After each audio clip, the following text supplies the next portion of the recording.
Alright, so I've never done a video like this before on this channel, but as voted by y'all in the community tab poll, we're doing the top 5 best and worst games that I have played this year.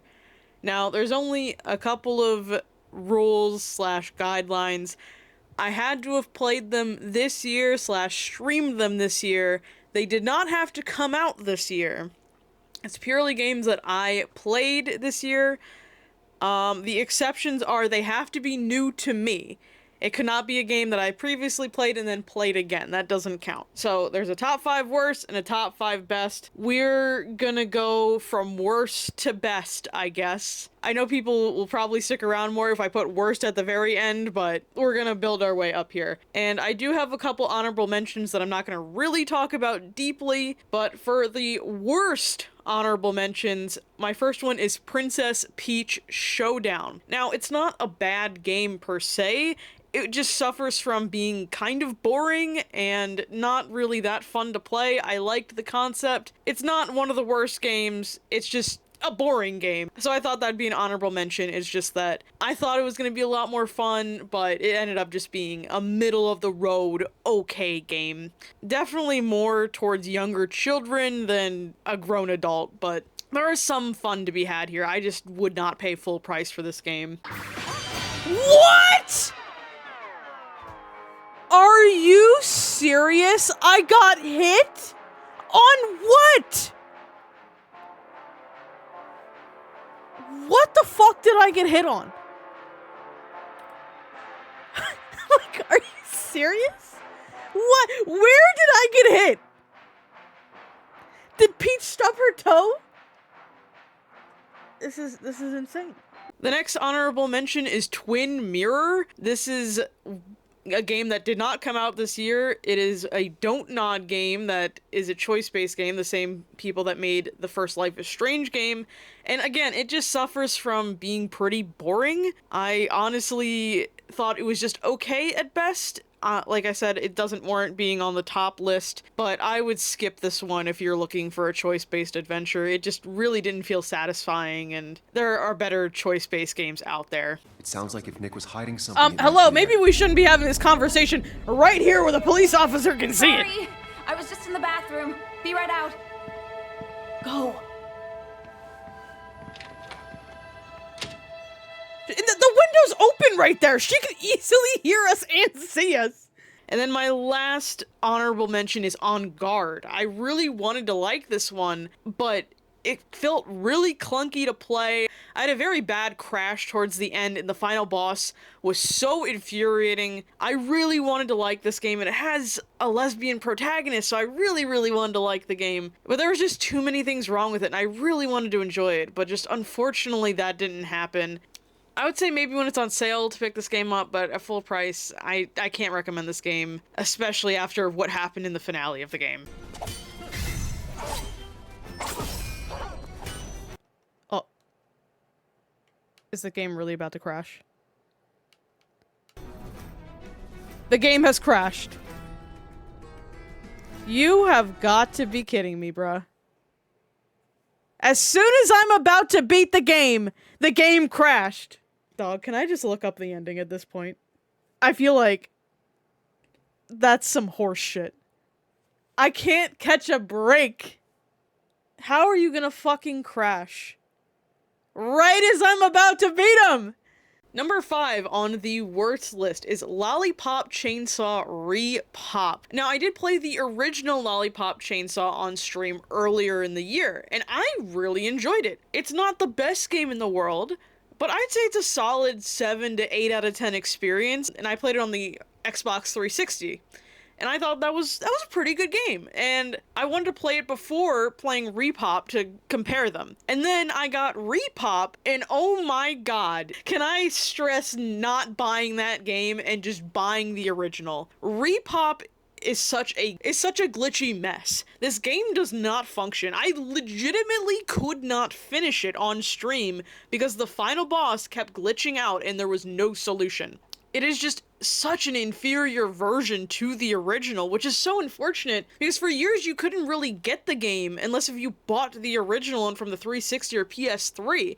It wasn't on digital stores. So finally they brought this game to modern consoles for people to play, only for it to run like dog shit, glitches galore, and just being in such a buggy mess that I don't know how it got through testing. It's crazy. Like I said, I cannot stress enough just picking up the original and playing it that way. And it's not even like the visuals in Repop look any better than the original. Yes, there's extra costumes here and there, but they're not really worth it. I really wanted to like Repop, and I really wish I could recommend Repop to anyone that is interested in playing Lollipop Chainsaw, but the best I can do is recommend just picking up a 360 or a PS3 if you don't have one already and just playing it that way. Because in the state that I played it in when it came out is just purely unacceptable. So it has to land here on the worst list because you can't release a game like that. It's just unacceptable. And it's such a letdown, especially to a newer fan like me that really loved the original and wanted to keep the hype going for the game, but I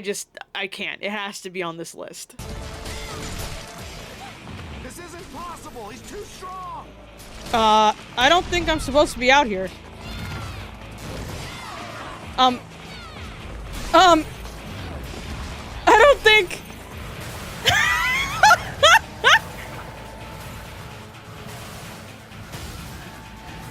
Well...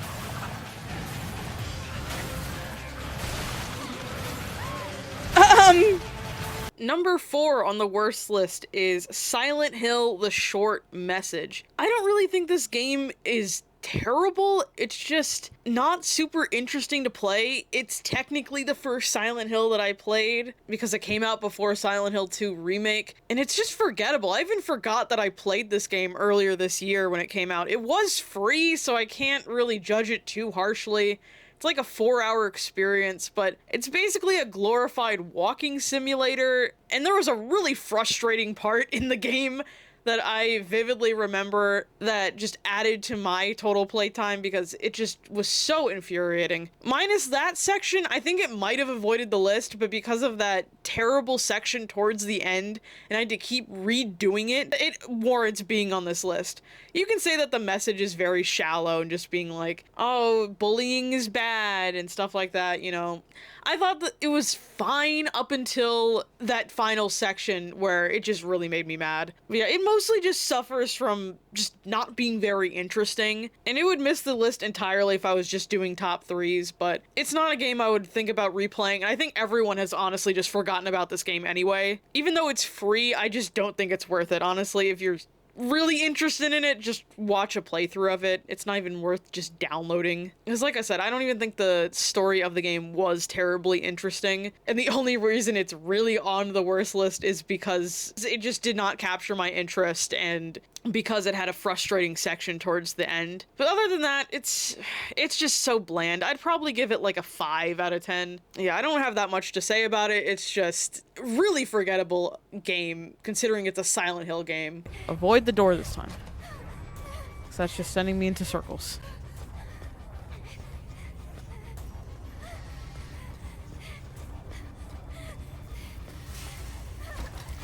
Oh. Well, that was the wrong door. Number 3 is a game that did not come out this year, but I did stream this year. So I went on a Resident Evil streaming binge, basically, because over the past year, I've been playing all of the Resident Evil games, and I played Revelations 1 earlier this year. I had played it when I was a teenager, but I never finished it, so I was like, let me actually stream this game and finish it. I thought Revelations 1 was okay. I'd probably give it like a 6 or a 7 out of 10. It's not my favorite Resident Evil game, but it does have Jill, who is my favorite Resident Evil character, and it was alright. It's nowhere near my favorite Resident Evils, but it wasn't a bad game.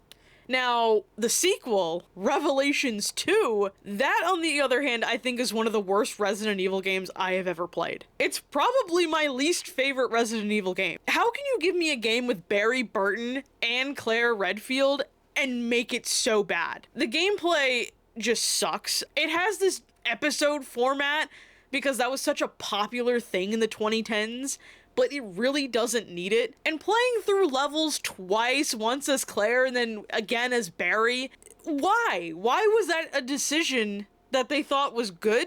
I remember constantly I ran out of ammo, which it's not like a Resident Evil 1 type of game where you're supposed to really avoid the enemies. There are a lot of enemies that it intends you to shoot. It's kind of a glitchy, buggy mess. I wasn't super interested in the story. It's just Moira not being on good terms with Barry, and then Barry trying to fix his relationship with his daughter by saving her, and I don't know, it really felt like there wasn't any passion to this game. And I know this is at the era of Resident Evil where the franchise was kind of on a decline, because this is around the time of Resident Evil 6 as well, and this game makes Resident Evil 6 seem like the best Resident Evil in the franchise. I can't stress how I never want to play this game ever again, and I just don't know how anyone played this game and was like, yeah, this is a good one. Maybe it's a sign as why there's no Revelations 3, but every day that I streamed this game, I was just so unhappy. This game was just not good. And I know a lot of reviews at the time gave it like a 7 out of 10, but I'd probably give it like a 2 or a 3.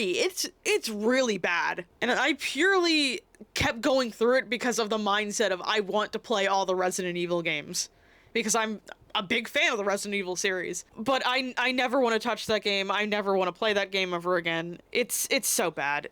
The frustration really came through when I streamed that game. If they ever do make a Revelations 3, somehow, you can put Claire in it again. Claire deserves a good game, but Revelations 2 was not it. And I don't think anyone is going to be upset that I put it towards a worse list and not the best list, but who knows, maybe the Revelations crowd will come through for this video. Why on fucking earth would I want her to jump off the fucking side and not through the ledge below?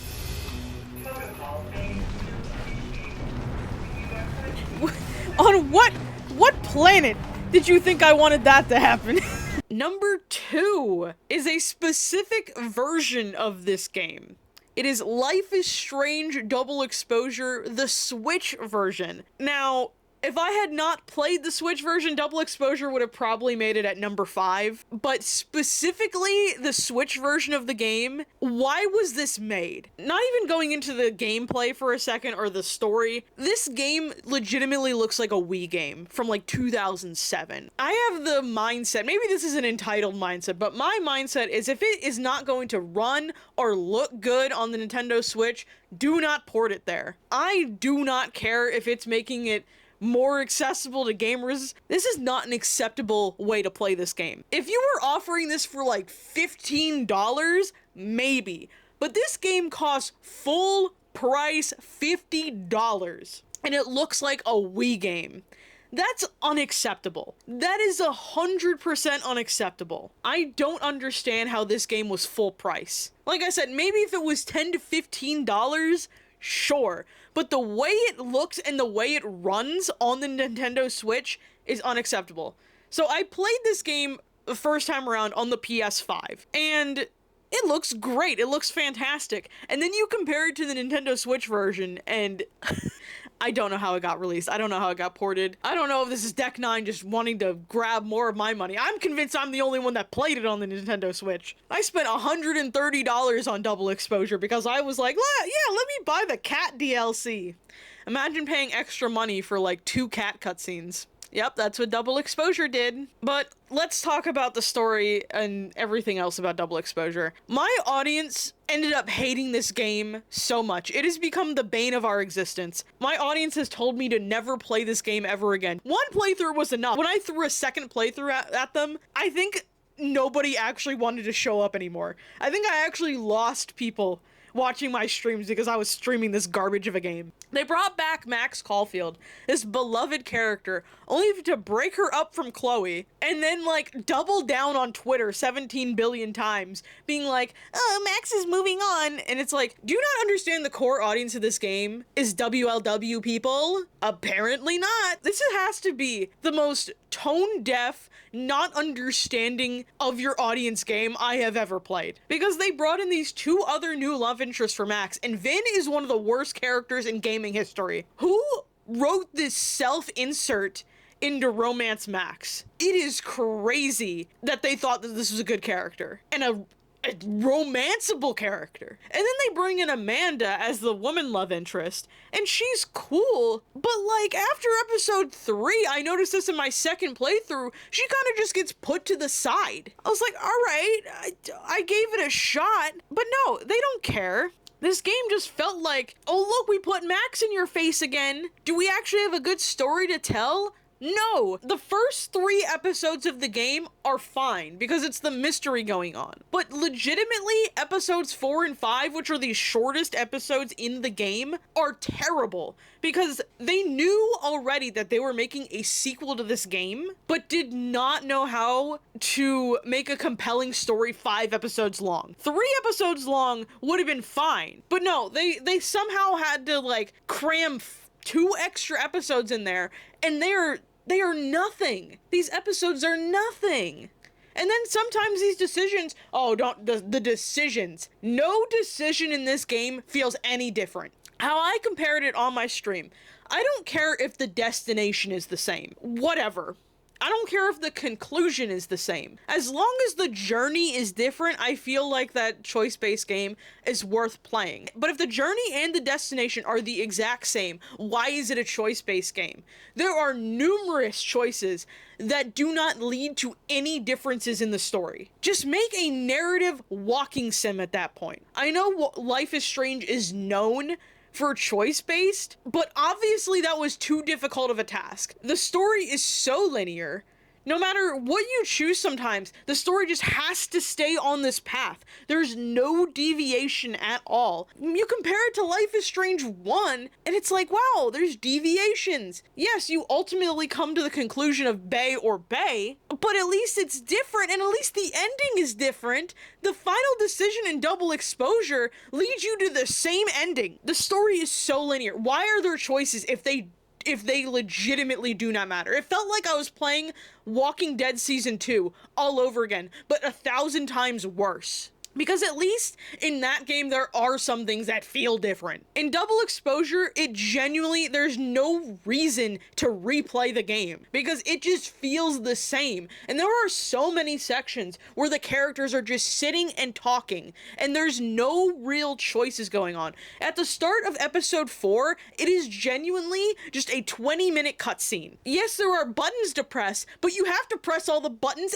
anyway. So what is the point? And the story doesn't even really try to make sense. It was like, you know X-Men? What if we made that, but with the Life is Strange characters? And it's like, okay, I gotta even mention the X-Men in the game. And I don't know where they're going from here. I'm scared. I don't know what's gonna happen. If they don't, I'm a bitter Pricefield shipper still, and if you don't bring Chloe back and just reverse that whole decision of breaking them up, of course I'm still gonna play it because I'm an idiot that will buy the game and complain anyway. But just do not play this game. Watch my playthroughs on it. Watch my streams. Don't play this. Don't buy your loved ones this game for Christmas. I would hate that. That would be that would be worse than coal in their stocking if you get them this game for Christmas. This game isn't fun, and I'm scared for what the sequel holds because this franchise is clearly not what it used to be. And I know that Don't Nod made the first Life is Strange and Deck 9 made this one, and there's just a clear difference in quality. Yes, the first one was cringy, like fun, because I replayed the first one. I was like, wow, I really enjoyed replaying this. And then Double Exposure, it's just like, this brings me zero joy. I thought maybe there'd be something in Double Exposure that I'd like.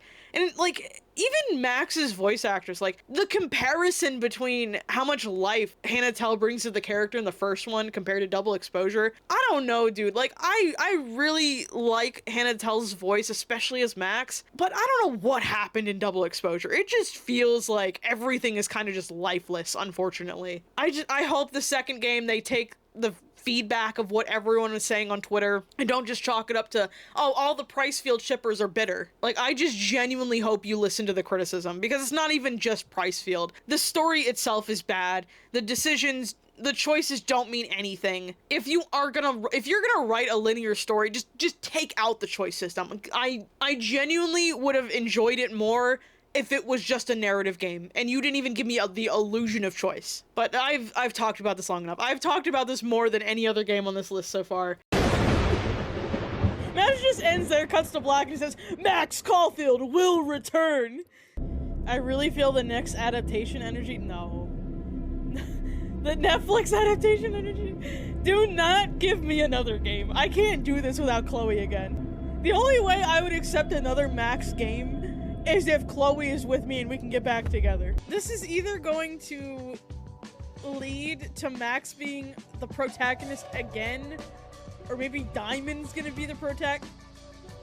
I was joking!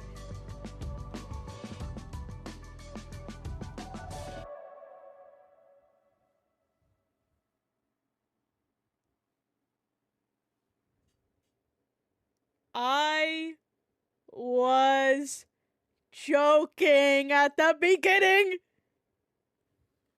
We're getting another Max game. I don't know. I can't take this again. If we I'm huffing the copium even harder now. Because what if we do get Chloe back in the next game and we were just being gaslit?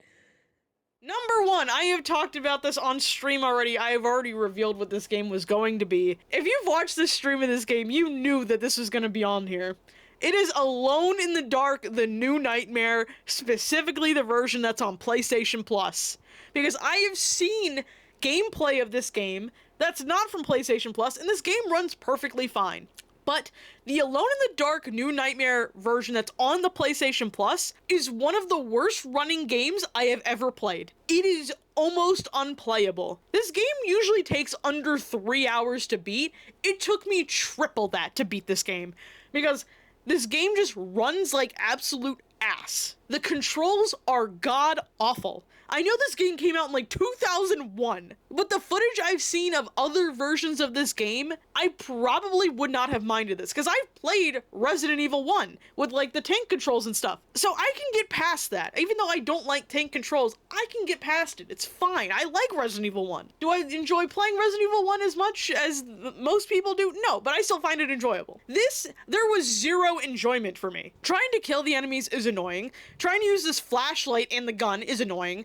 Like I said, the controls are just so bad, and the amount of times I got lost in this game because it just suffers from zero directions or any sort of clues as to what you're supposed to do. It just suffers from that. I've heard that the Alone in the Dark series is pretty good, and I was playing this game to prepare to play the newest one. I still haven't even played the newest one yet, but this game gets a 0 out of 10 for me. Thank God for the PlayStation Plus version at least having the like go back feature, because I could not imagine this game without going back, because it is so cheap. There are so many like tight corridors where you cannot get through them without getting hit. It was insane. I couldn't even bother to do a second playthrough as the other character because this game was just so bad. There was not another game that I played this year where I wanted to quit and just not play it ever again, except for this game. It takes a lot for me to want to quit a game that I'm streaming, and I dreaded playing this game every day. But I saw that the runtime, I was like, oh, it's only a 2-hour game. I have to be getting closer, except I wasn't. This game was hell. I know this was free and cost me $0 because it was PlayStation Plus. You can work on, but technically you paid for PlayStation Plus. Whatever. I don't understand how this game is on PlayStation Plus at this point. It's so bad. I saw other reviews also calling it clunky and bad, so at least I'm not feeling like delusional or like this is my only opinion, or I'm the only one with this opinion. But my God, you want a horror game to play? Do not play this one. If you want to watch me suffer, just put my streams at like 10 times speed, and there you go. You'll watch it like it's a normal person playing the game. I got lost so many times. The game frustrated me to no end. Is it as bad as my worst game of the year last year of Walking Dead Dual Destinies? Almost. Because Dual Destinies made me physically ill to play. This game almost did make me physically ill to play. So think of that as the comparison to what this game made me feel like. Yeah, no other game I streamed this year made me want to quit, made me physically ill. So, Alone in the Dark New Nightmare had to be number one. You ever tase your dad like this? For simply being a scaly? We're gonna gonna start off with our honorable mentions, of course, and our first honorable mention is gonna be Marvel Rivals. It just came out, so I couldn't really justify putting it at like a numbered spot because it's only been out for like 2 weeks. And I do feel like the other games on this list do deserve it a little bit more, even though I've been playing Marvel Rivals literally every single day. But it's such a fun game. Is it better than Overwatch? I mean, I like Overwatch as well. I'm not one of those people that's like, Overwatch killer. Have I played Overwatch since Marvel Rivals came out? No, but I do really enjoy Marvel Rivals. If you haven't played it, it's free. Go play it. It's fun, even though some people can be stupid idiots, but I do really enjoy this game. Friend me on Rivals. It's Jules Kierman, like Caitlin Kierman from Arcane. I mean Jeff. Luna Snows, hit me up. I can help. My next honorable mention is Mouthwashing. It's a short horror game, and it narrowly made the list, but there was a couple sections that I didn't like to play, like the whole horse section. That one I didn't particularly like, but it was a very interesting game, and I would definitely say to pick this one up and experience it for yourself. It's such a short game that you can just knock it out in an afternoon, and I don't want to spoil anything about it, honestly. It's such a crazy experience if you haven't already played it. So my footage messed up here while I was about to do the third honorable mention, but the third honorable mention is While We Wait Here. It's sort of this other horror kind of game where there's also cooking sim elements to it. You're kind of at the end of the world, but you're also working in a diner. The twists and turns that this game had me go on was crazy. I'm not going to spoil it again because it's a short game and I want y'all to experience it for yourselves. It's not that expensive on Steam, but I really enjoyed cooking. I enjoyed wherever the story was taking me, and I do highly suggest picking this one up for yourselves. It so nearly made the list, but there was a lot of good games that I played this year.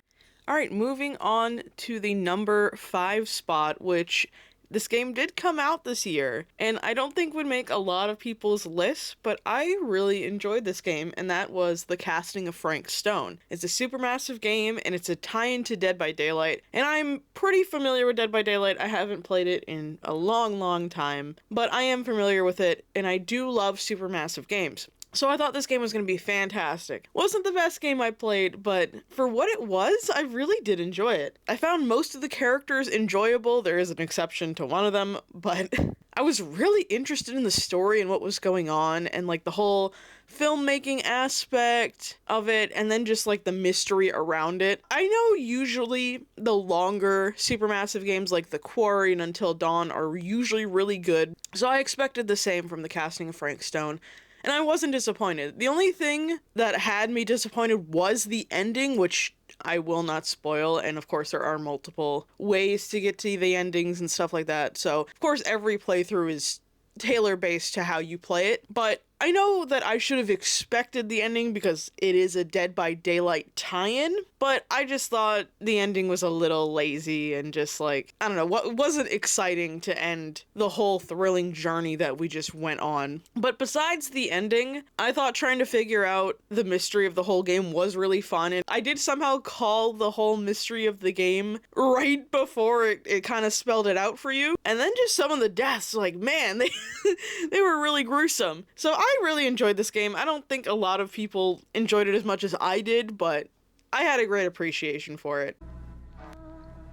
Like, none of these are different movies. They're all just slightly different. I was joking. I was joking! Oh my god, no, I was joking, chat!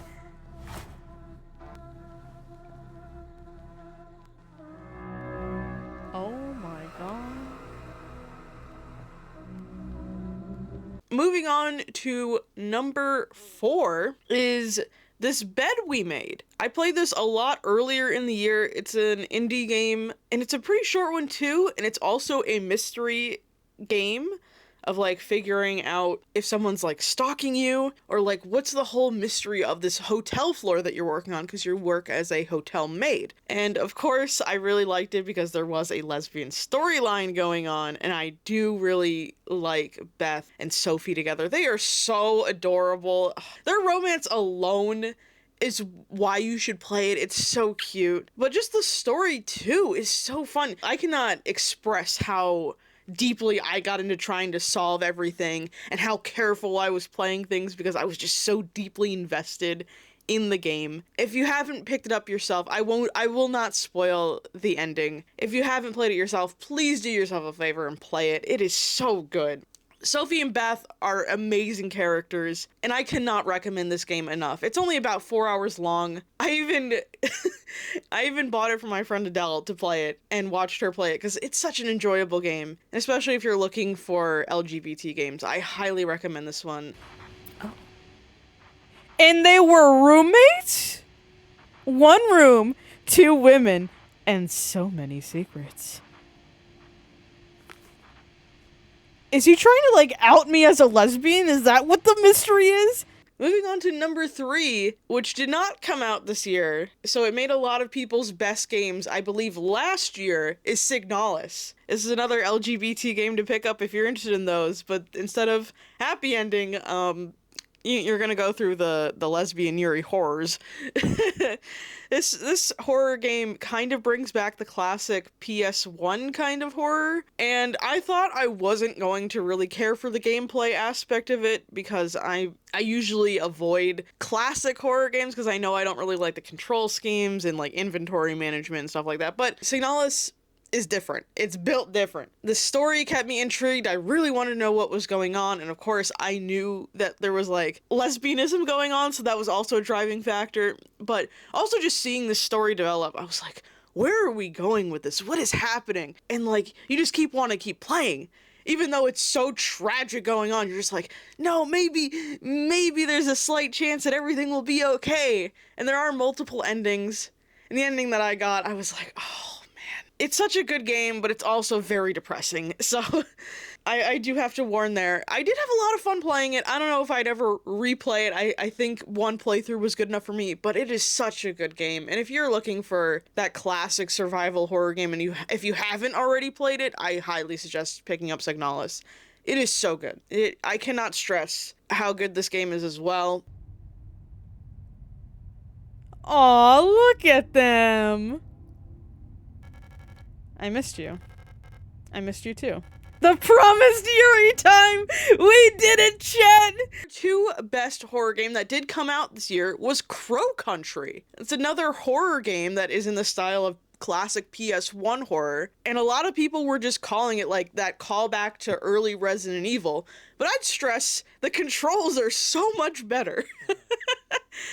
You're playing a classic horror game, but with the hindsight of knowing 20 years of what players do and do not like about classic survival horror, so that the gameplay just is so good. Like, I never had any issues with controls or trying to figure out where I was going. Like, most of it was straightforward. I think I maybe got lost like a couple times, but nowhere near as far as trying to play Resident Evil 1 Remake. But it's such a callback to classic survival horror, and if you somehow have not played Crow Country, I highly recommend it as well. Obviously, I recommend every game in the top list, but these last 3 have been indie games, so I'm just like, heavily promoting them. And again, there is this kind of mystery aspect of Crow Country going on, and I did joke that there is a cop in the game and he does look like Leon S. Kennedy, so who doesn't like a game where there's Leon in it? And it takes place in an amusement park, so I really loved the setting. I don't know, there's something about taking place in an amusement park that I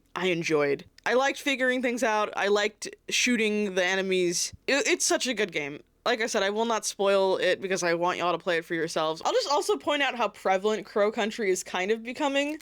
I have a Mara pin, I bought stickers. Now, I know this is some fan art, but I love that Mara is included in horror girlies, and Jill Valentine is my favorite horror girly, so seeing Mara here as well from Crow Country, I don't know, brings me joy to my heart. I love Crow Country. Go play it. Please go play it. Oh, also our number 3 game, we have Elster from Signalis on here as well, so go play both those games if you are looking for horror games that you haven't played already.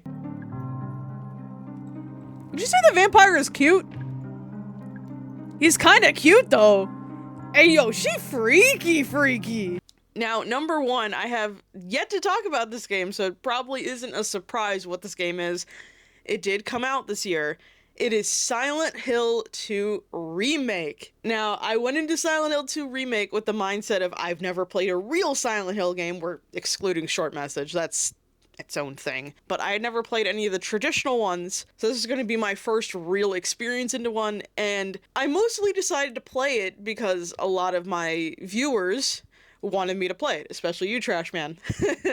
And I love the Resident Evil series, obviously, so when I saw the trailer, I don't remember which award show or what event it was that played the Silent Hill 2 remake trailer, and I noticed, I was like, wow, this kind of looks like Resident Evil. And most people on the internet at the time took that as a negative. Well, I was like, you know, I'll play it since it kind of reminds me of Resident Evil. Boy, we were all wrong. It is nothing like a Resident Evil game. Maybe combat-wise, you could say it's like Resident Evil, but it is its own thing. It is so its own thing. The story, I had no idea where we were going. The story, I had no idea where we were going. James is one of my favorite protagonists now. Like, oh my god, Luke Roberts' performance as James, it was so good. Like, as you can notice, the theme with the best list is like the story is so captivating and I just didn't know where we were going. I love mystery in games. It's one of the best aspects in games. And the combat was good. I did get lost quite a bit. But that's my own user error. The map is so good. Every game needs to implement a map system like Silent Hill 2 Remake. Please. That map is so good. Even though I got lost, it was my own stupidity. I can fully admit the reason why I was lost because I was stupid. Both times. I was just being dumb. But the map is so good. I loved the map. Every game needs this map system, and I genuinely got scared of this game. I don't usually get scared of horror. That's usually a thing I'm known for. I'm like, oh, I'm strong, I don't really get scared of horror. Then again, I don't really play games that are like cheap jump scare horror. I usually just stick to like Resident Evils and stuff like that. But like the mannequins constantly popping out of you, it got me so many times. And there's this one moment with Eddie that got me and scared the shit out of me. I'm locked in, chat. I'm locked in. Oh! Hey, how you doing, little mama? Let me whisper in your ear. Piece of shit! Journey was amazing. Maria, I love Maria. Such a good character, girly pop. I wanted so much more. That's my only negative thing, but it's a good negative thing. I wanted more Maria in the game. I was so sad when she was gone. But I get it. I get it. I imagine most of you watching this video have already either watched me play Silent Hill 2 Remake or have played it, but it's such a good game. I fully went into it just thinking it was going to be like Resident Evil, but I went away and I was like, I am fully down to play any other Silent Hill game that's a remake, because Bloober Team did such a good job with this remake. And of course you can just go and play the originals, of course, but I think they did a good job of modernizing it in a way that doesn't take away from playing from the original if you do want to go and play it. I'm just more of like a modern horror game person, so it fit my interests. But yeah, the story was perfect, the gameplay was perfect. The only problem with it was my own stupidity, which why it has to be #1, because I really don't have any complaints with it. I think it's such a great game, and I can't think of a better game that came out this year or anything that I played this year that tops it. I'm looking forward to if they do remake the other games. I've heard that there's talks of it. I don't know, maybe Resident Evil 9 will finally be announced. Me sitting here with my copium. Let me know down below, what were your favorite or worst games that you played this year? I know this is a very just personal list because it's not gonna be the same as any other person here making videos about this. I look forward to streaming some new games next year. Hello Kitty Island Adventure, it's gonna be #1 next year. I promise you that. Take my word for it now. Hello Kitty Island Adventure, gonna be #1, bro. I don't know how many new viewers have stuck around here. This is mainly for my regulars that come to stream, so I hope you guys enjoyed this video. But if you are new here, hit the subscribe button down below. I'd love to see you in my streams and talk to you. Very gay community, so we put Yuri in everything. So if that's enjoyable to you, feel free to stick around. And thank you for watching. I hope y'all have a happy holiday and a lovely new year, and I will see you in the streams. Bye bye.